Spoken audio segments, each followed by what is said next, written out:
Salut à tous, c'est Revan et aujourd'hui on se retrouve pour une nouvelle vidéo qui va sans doute déchaîner les passions aujourd'hui puisqu'on va se poser une grosse question, une question que j'entends beaucoup autour de moi chez les observateurs, on va dire lambda du cyclisme, quand ils voient ce Tour 2021 et la question forcément, on va mettre les mains dans le cambouis, est-ce que Tadej Pogačar est forcément dopé? Qui va s'imposer à la rampe, c'est Pogačar.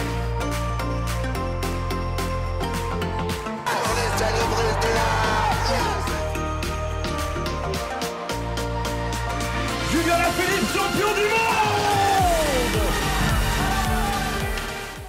Et oui, puisque depuis quelques jours, on a clairement plus de suspense sur cette grande boucle 2021, puisqu'en effet, depuis la chute de Primož Roglič et sa mauvaise performance sur l'étape du Creusot, on se dit qu'il y a un boulevard pour Tadej Pogačar, et Tadej Pogačar ne nous a pas fait mentir, puisque sur les deux étapes de montagne, il a absolument éclaté tous les favoris, il n'y a plus de concurrence, les Carapaz, les Van Aert, c'est terminé, Tadej Pogačar, sauf chute, sauf énorme retournement de situation, sera le vainqueur de ce Tour de France 2021. Et donc comme dans tous les sports où il y a un athlète qui domine absolument tout le monde, il y a forcément la question du dopage qui revient, et c'est donc le sujet que nous allons aborder dans cette vidéo.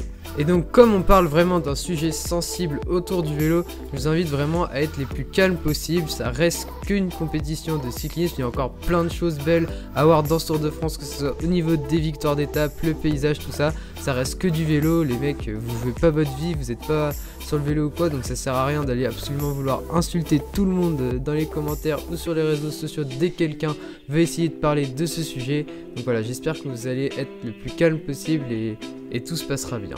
Et donc le premier truc à dire sur ces performances de Tadej Pogačar, c'est que oui, on peut avoir des doutes. N'importe qui regarde le cyclisme va voir qu'un mec surdomine vraiment son sport, il n'y a aucune concurrence, que le mec à 22 ans est déjà au-dessus de plein d'autres favoris. Donc déjà, ce qu'il faut dire, c'est que tous les gens qui se posent des questions et qui ont des doutes, surtout quand on voit le passé du cyclisme au niveau du dopage, c'est tout à fait normal et c'est légitime de se poser des questions. Ceux qui suivent un peu plus l'actualité du vélo savent également qu'il y a des doutes. Oui, il y a des doutes. En Slovénie, il y a eu beaucoup de problèmes de dopage, il y a eu plein d'affaires. Je vous invite à aller voir sur internet ou les reportages qui en parlent. Il y a eu des gros problèmes en Slovénie. Il y a eu des coureurs italiens à une certaine époque qui s'amusaient à aller en Slovénie pour pouvoir se doper en toute tranquillité. Ça va? Tout se passe bien? Très bien madame, très bien, merci. Donc ça arrive, il y a eu des problèmes en Slovénie. Mais est-ce que ça veut dire que tous les coureurs slovènes sont dopés?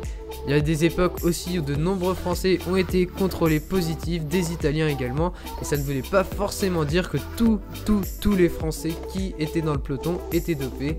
Donc voilà, faut rester assez prudent. C'est des indices, mais c'est des indices vraiment très faibles pour prouver quoi que ce soit. Donc oui, la Slovénie, on peut avoir des doutes, mais ça ne prouve pas que Pogačar ou Roglič est forcément dopé. Sinon, évidemment, du côté de Tadej Pogačar, il y a ces deux coachs chez Team UAE Emirates, le duo Fernandez et Mauro Gianetti, qui ont déjà eu de gros problèmes avec le dopage. Je vous invite aussi, si vous voulez aller plus loin, à aller regarder tout ce qui s'est passé autour de l'équipe Sonia Duval dans les années 2000.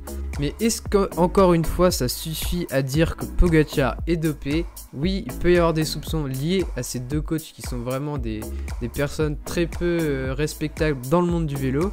Mais on peut imaginer, et c'est déjà arrivé, que d'anciens coachs qui avaient eu des rapports avec des coureurs dopés dans leur équipe à l'époque, et ben après sont revenus et ont dirigé leur équipe absolument normalement et ils n'ont plus jamais eu de problème de dopage après. Ça arrive aussi, faut le dire, dans les deux cas.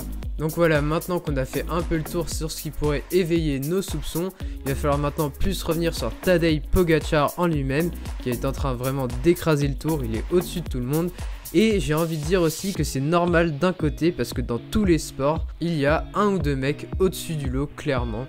Et ça revient aussi sur ce qu'on pouvait vivre à l'époque avec la Sky, qui était vraiment une équipe monstrueuse, mais qui avait aussi d'un côté des méthodes d'entraînement incroyables et bien en avance par rapport aux autres équipes. Et en plus avec un Christopher Froome qui était vraiment une force de la nature, un physique atypique et un mec qui était toujours un professionnel irréprochable, il y avait aussi forcément une certaine logique à ce qu'il écrase tout le monde, parce que les autres équipes travaillaient pas aussi bien, il n'y avait pas aussi le même réservoir, il n'y avait peut-être pas le même budget au niveau des coureurs, mais ça travaillait beaucoup mieux à la Sky que dans pas mal d'équipes aussi à l'époque.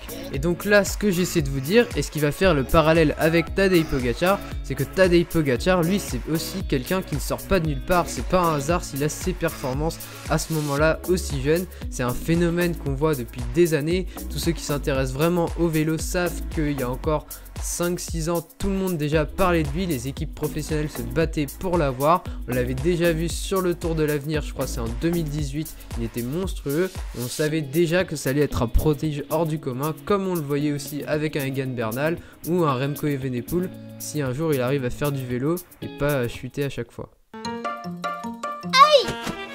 Donc voilà, vraiment Pogačar, ça fait des années qu'on l'annonce comme un très grand.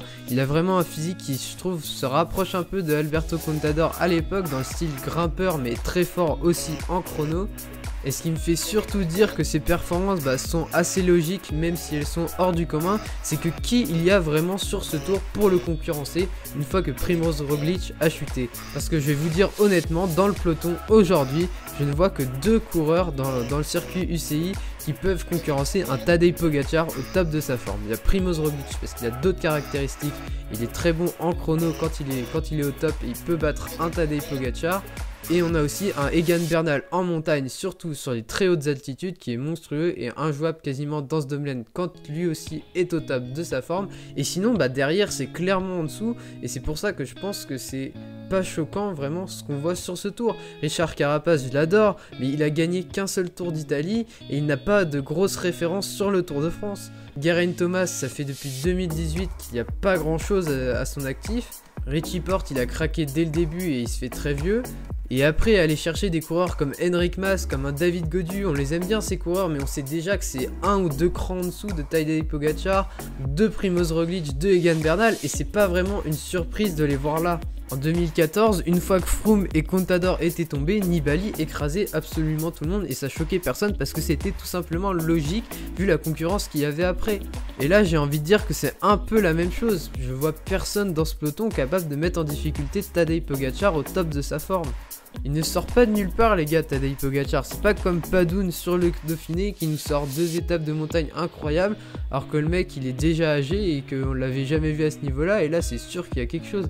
Pogačar non, ça fait vraiment des années et des années qu'on l'annonce comme un très grand et là vraiment à 22 ans, surtout qu'en plus il a que 22 ans donc il fait que de progresser d'année en année, c'est comme Egan Bernal.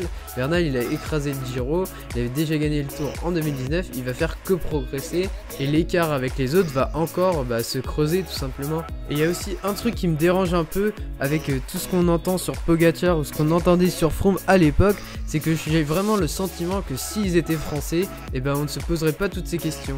Quand l'équipe de Julien Alaphilippe affirme ouvertement que son équipe utilise les cétones, ça choque pas grand monde en France alors que ça pourrait choquer dans les autres pays et chez tous les observateurs du cyclisme. Et en 2019, quand on voyait Julien Alaphilippe en jaune, on était tous à fond derrière notre télé et on se posait pas de questions.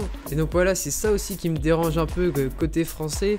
Et vraiment pour tous ceux qui ont des doutes, n'oubliez pas qu'aujourd'hui on garde tous les échantillons des contrôles antidopage. Et donc si un mec était dopé, on le saura dans les années qui viennent. Laissez vraiment les gens qui s'occupent du dopage faire leur travail et surtout évitez d'en arriver à des situations comme on a pu le connaître sur le Tour avec Chris Froome. On en est arrivé à des niveaux d'agressivité et de lynchage inimaginables. Je sais pas si vous vous rappelez, mais il y a eu des jets d'urine et des insultes incessantes quand Chris Froome était sur les routes du Tour en jaune. Et au final, en se comportant comme ça, imaginez si le mec est pas dopé et que vous avez agressé ce mec là alors qu'il avait absolument rien à se reprocher. N'oubliez pas que s'il est dopé, on le saura et à ce moment là, on sera là pour le déglinguer et il va perdre tous ses trophées, tout ça, et on sera là, faudra le dire clairement que c'est une merde, voilà, on le dira, mais tant qu'on n'a pas de preuves, faut rester calme et faut rester intelligent dans notre comportement et je pense que les 99% des gens le sont et resteront assez calmes vis-à-vis de ces mecs hors du commun. Et comme je vous l'ai dit, je trouve pas que les perfs de Pogačar sur ce Tour de France sont vraiment hors du commun au vu de la concurrence.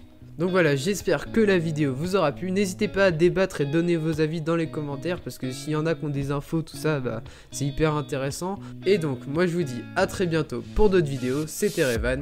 Salut!